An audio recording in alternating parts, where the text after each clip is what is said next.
Do competent people own their work? This is a question that I was asked not too long ago through the JORC course that the AusIMM runs, the JORC reporting course. And it's a really interesting question, and the answer wasn't that easy, so I had to definitely think about that for a little while before I could respond. But only a couple of weeks later, I saw a very similar discussion pop up on a post on the internet, and that, as it tends to happen, turns into an interesting conversation where many people provide their opinions. And I thought a great time to ask some experts and people who know a little bit more about this, how we can answer this question best. So here we are, and I've invited a few people to help me answer this question. And as I put the question out there, do competent people own their work? That's a little bit an interesting way to put it, and there's obviously different ways and different trajectories we can explore that question. But to just get straight into it, I'll introduce the people here to help me talk about this, and we'll see where we land. And if there's interesting perspectives from people listening, then I'm sure that can turn into a nice follow-up conversation at some point as well. So without further ado, I have here Steve Rose, who is a director and principal consultant at Rose Mining Geology. And Steve is actually the person who created a post on this subject. So I was interested to ask him why he put it up and what he's learned from it. And then I've invited Morrie Goodz, and Morrie and I know each other through the AusIMM, and we've had a number of conversations on a number of topics. And I know he's quite a skilled governance person, also a geologist, and with quite a broad background. So, and he put an answer out on that post, and I was keen to listen to his perspectives. And to add to that mix, because all the geologists tend to be bush lawyers at the best of times, I thought to hire somebody who understands what they're talking about here. And Kym Livesley has come online to talk some sense into our silly geologist.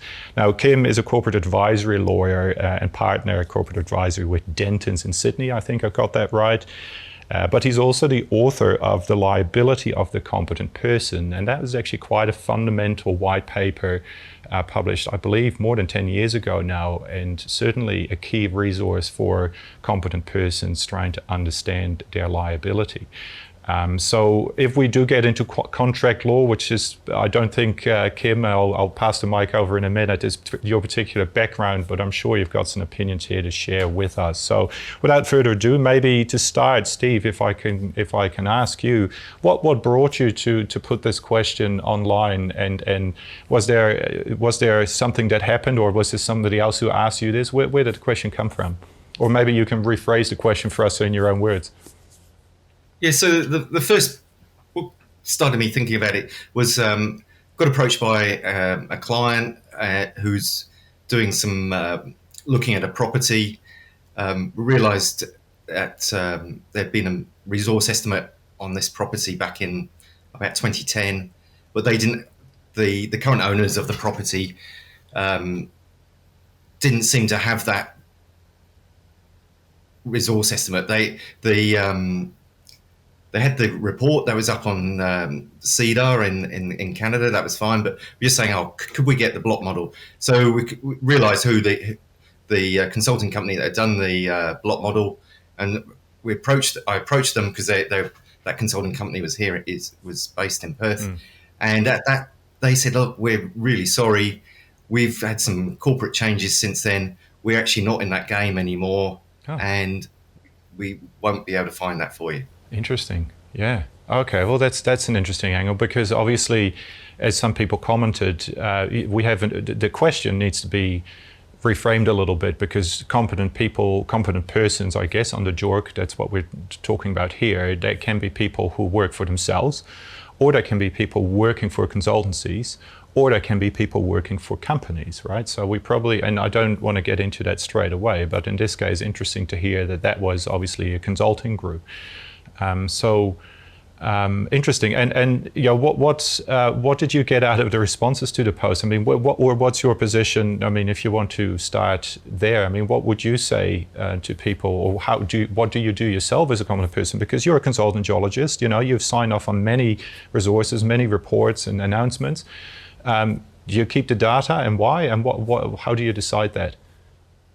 Okay, so Yes, I've sort of acted as CP on resource estimates and exploration results and exploration target type work.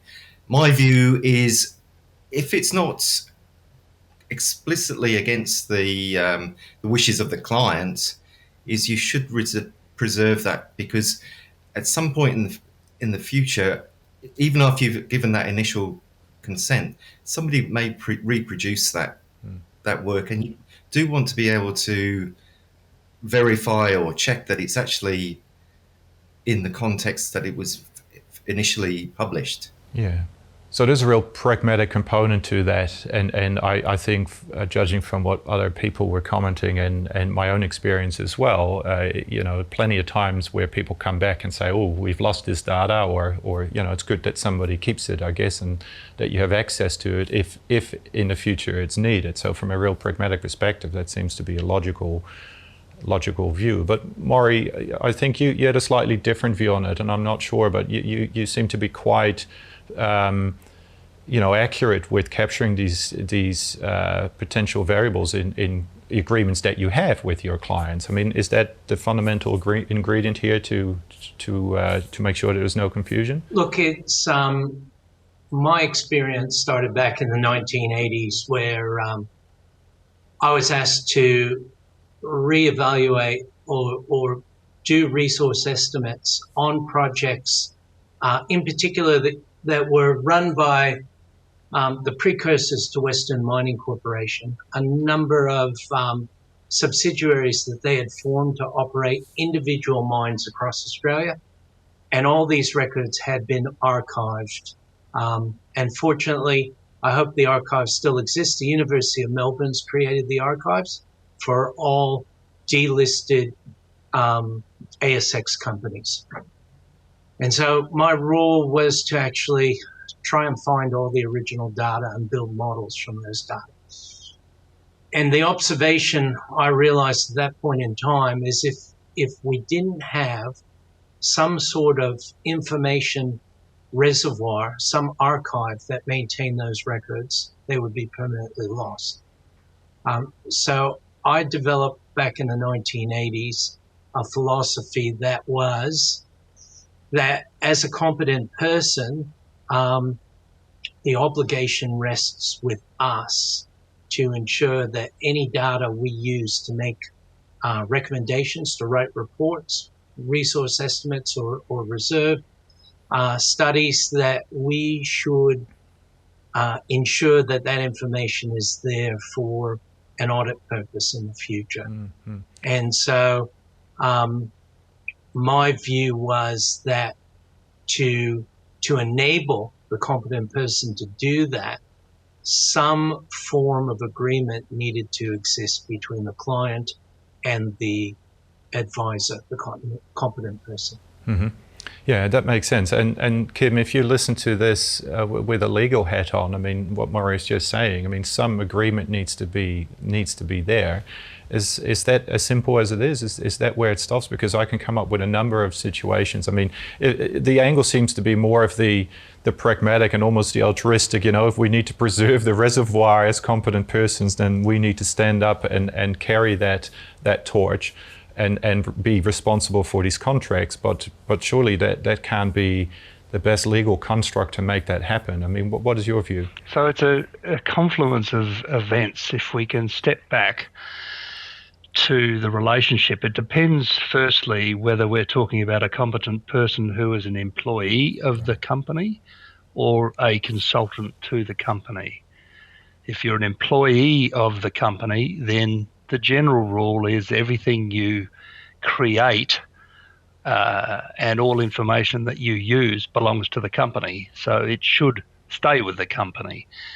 Now, if you need to create a reservoir and it is as a competent person, you as a professional believe that you need to, then that needs to be incorporated into the employment agreement or the consultancy agreement. But I can see... So it's quite clear. Yeah, thank you. But I can see immediate complications to that, because what if a a client of the consultancy company would have a contract with the consultancy company that has specific data retention clauses written into it.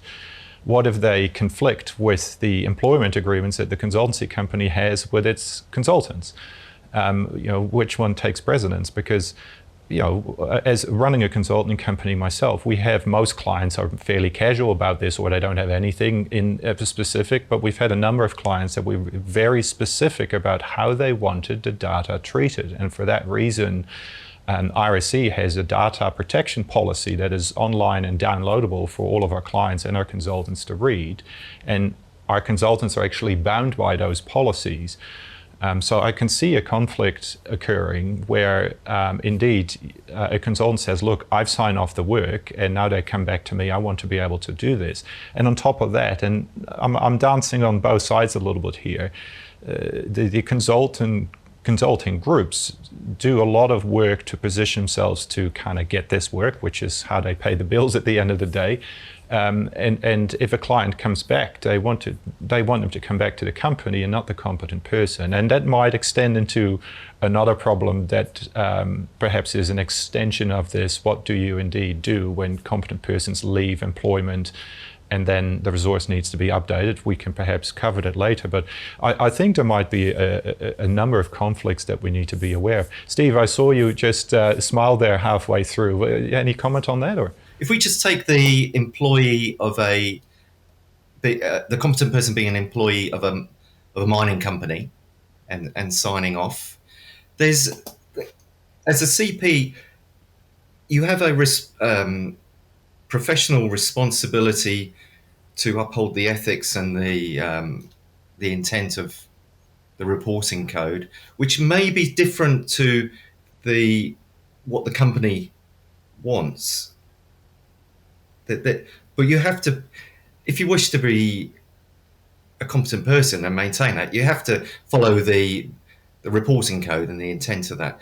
So my view is, how can you sign off on something if you're not then allowed to retain that information? Well, because I guess it's not a precondition.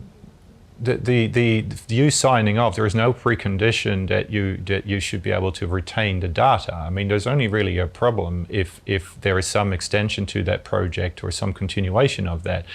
I mean, mind you, a comment needs to be inserted. Obviously, if there are problems, which we know in the last few years there have been a number of problems where legally people had to go to the technical documentation underpinning the public announcement. And at that point in time, if you would have left your employer, then yes, that technical report that you would have written is then not in your ownership, and you wouldn't be able to access that. And I think that's what you're trying to say. And but then we get to the point, JORC is not a legal document.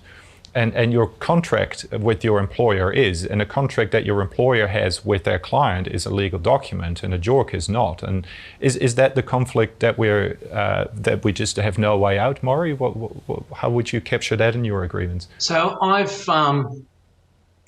guess I've been lucky enough in my career to be, and most of us probably have, the employee, the consultant, and the client. So I've worn all three hats. And my view was early on that we need to structure an agreement, whether it's an employment agreement or whether it's a contract with an external consulting group, that allows for the confidence of the competent person that they can maintain the records they need to maintain, and for the confidence of the client that they can know that their information is safely kept. I wanted to comment, Kym made the comment before, which I totally agree with, and it shouldn't matter whether you're an employee or a consultant, the work that is paid for that you do in the duty of your role is always the property of the company or the client. However, under our code of ethics, etc., with respect to the reporting codes, we have an obligation to meet certain standards.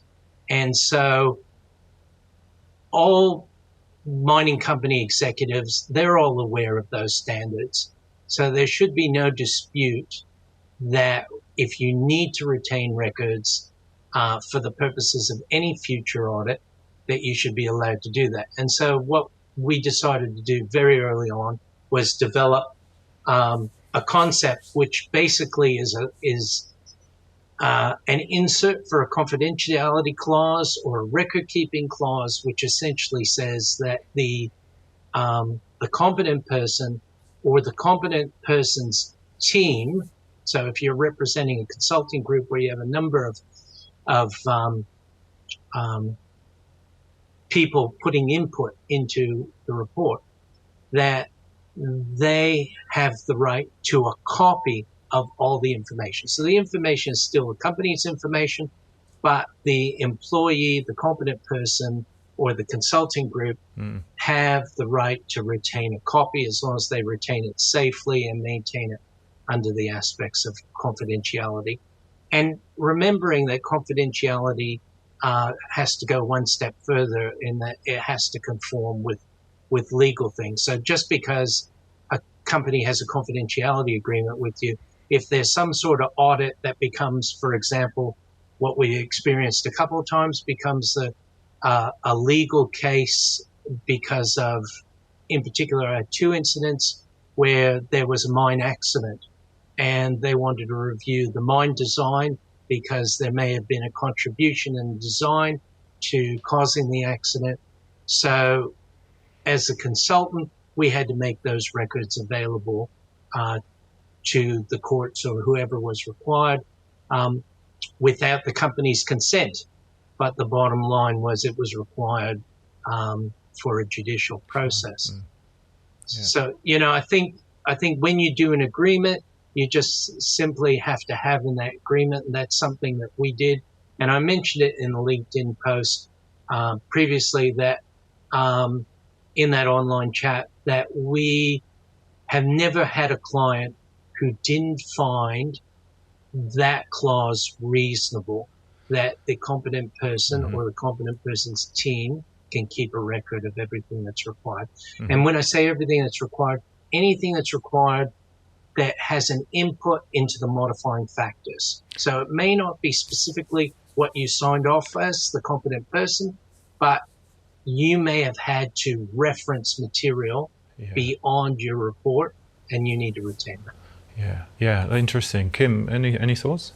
I think that's absolutely correct. It all gets down to what's in the employment agreement or in the consultancy agreement. It's a bit like, as an employee or a consultant, you not only have an obligation to your employer or your contracted, the mining company, but you also have your own obligations under JORC. So they don't always marry up. It's a bit like a lawyer acting for a client who has obligations to the court and obligations to the Law Society as well as to the client. So you need to make it quite clear, for example, Mr. Mining Company, Mrs. Mining Company, this you are employing me as a competent person. Please be aware that as a consequence of that, notwithstanding that this material belongs to the mining company, I have certain obligations under JORC, etc. And that entitles you to keep a copy and, if need be, provide it. And it links in with the confidentiality clause. Yeah. Look, that's excellent. So, I think you mentioned, Morrie, that perhaps groups like the AusIMM or the AIG should take a lead in at least helping their competent persons understand their requirements here, because there's obviously this happens regularly, and like you said, everybody there's an understanding that this is how it works in the industry, but everything is great until it's not, until something happens, and there's certainly. As I'm trying to think where this could go off the rails, and listening to you explain the solutions here, I can see that probably being fairly straightforward if you are directly working as a single consultant for a company. I think that should be relatively straightforward, because that contract that you have is directly with the company, with the disclosing company.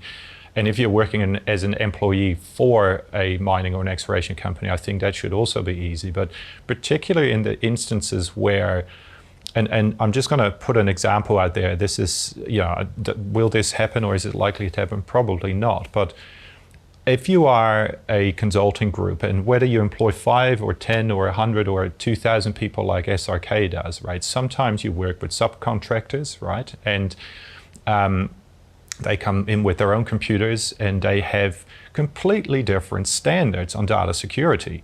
This is why big companies want to work with the big groups, because they are protected, and you can go after them if things go wrong, and you can sue them, whereas trying to sue the little man is not going to get you anywhere, right? There are reasons why bigger companies, or even smaller companies, engage with well-established companies who have policies and procedures in place to protect the safety of their data. And, one of the reasons where, running a consulting company is not just, doing a bit of work and sending a report. You have to build a protection around that. And I can imagine that if we, for instance, at RSC hire a consultant with a laptop that has no password, no security on it, and, and come up with a whole bunch of other security issues, the cybersecurity is the number one risk these days that the company directors will put on their list, right? So my point is, I would see a potential conflict between the company hiring the consulting group, and they hiring their subcontractor consultant who has the expectations to take their data with them, and the potential contract that they might have with the consulting company not mapping on to the contract that the client has with the consultant. Sorry, I hope you're still with me, but so I would say you can probably still capture that, but that might be a little bit trickier to do. Any thoughts on that, anyone? Or have I lost you? It is a supply chain issue that you will find in any number of businesses. Think of Coles and Woolworths with their suppliers and the suppliers to them. So the issue is a requirement to ensure that if the mining company is using a consulting agreement, a consulting company, that the consulting company itself must abide by data security and must ensure that everybody it uses as a subcontractor similarly has the same. Yeah, so you want to propagate that in your contracts then and make sure that those policies exist. Yeah, that's right. And then that should be... I certainly have experienced the situation where I'm employing a team of consultants. I was responsible for the client consulting contract, which protected, I guess, the interests of our consulting business. But I then had one of my employees come forward to me and say, well, I'm signing off on the data analysis, the geostatistical work, and I feel that I need to keep a copy of this. So it was an employee of the consulting firm, and I fully agreed with that request. I could see the reasoning behind it, and I thought it was a fair enough request. So that employee has to keep a full record of her work on that project, and basically it formed part of our employment agreement between the business I managed and herself, that she was able to retain her records in the same effect as the contract I signed with the client, where I said we as the consulting group need to keep the records. Yeah. Steve, any thoughts? Yeah, look, I think we're getting splitting now between the principle of the idea that the competent person has a responsibility and maybe will want to retain certain records to support their sign off, and now we're going into what could go wrong and what mitigating points we need to put in place so that the client or the employer can feel comfortable that things don't go missing. And I think maybe you need to, rather than saying, oh, that's why we don't do it this way, maybe you need to say, yeah, look, if you're a competent person, there's a more specific case might be where you say, I'm a geotechnical engineer, I'm signing off on a slope angle, I need to retain this information, because if something goes wrong in the future, people may want to understand why I signed off on that. That's a... Yeah, look, you're quite right, but and no disagreement at all. But as we've sort of realized, and maybe this is where Kym's paper from more than a decade ago comes in as well. I mean, the JORC code might be mostly understood in terms of the responsibilities that you have, but I don't think all competent persons really fully appreciate the liability that they carry under the Corporations Act or otherwise. And this is why I was interested in this conversation, because that principle stands out. I mean, of course, they need to do that, and for the right reasons. And if they do so, then there's probably not a real risk, and we're not looking for problems here, right? But it's actually quite a litigious space, and I've been contacted by a number of competent persons over the last few years that have got into trouble one way or the other, and have shared their stories with me, where I think, wow, who would have thought that was possible, right? So it's such a murky space. I mean, people love to say, read the code and read it again, and then you'll know everything. But I don't believe that's the case all of the time, right? There's all these nuances, and particularly here, I mean, what I'm hearing is, look, keep the data for the right reasons, and we all seem to agree. But obviously, the contract that you have needs to be clear about your ability to do so. And I think, as an extension of that, or that supply chain that Kym is talking about, I think the company itself, if you're talking about a consulting company, needs to understand that trajectory, I guess, so that there's no conflicts between the contracts as well. And one side, allow a competent person to take their data with them, and what if they end up running a course? I've seen this, right, with people who put some course material together and they grab a database. They change the color coordinates and the numbers, but if you don't do that well, you can kind of figure out what deposit it is.